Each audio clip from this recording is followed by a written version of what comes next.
Zašto smo tu? Sine, nema opuštanja. Da tebi jasno da imamo sad predstavu uskoro.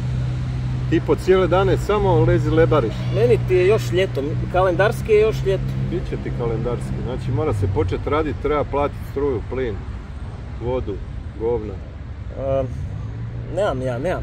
Ajme, kad je predstava, ajde. Dobro, predstava je... Ne znaš. Zato sam te i doveo tu. Šta je svugdje oko nas? Atmosfera. Atmosfera ti bila. Šta je po podu svugdje oko nas? Kamenje. Dalje? Opušci tu i tamo. Dobro, brate, prirodno. Lišće.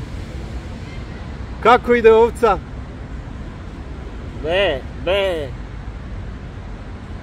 Belišće. Bravo. Belišće, 22.9.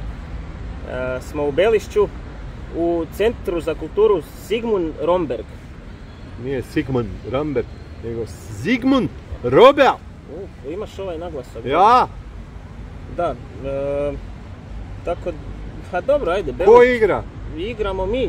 Tako je. Oca ti sin. Oca ti sin se zove predstava. Belišće. Znači ovca i lišće. Belišće. Belišće, 22.9. u 20 sati. Nabavite ulaznice. Ko ne dođe, taj je ovca.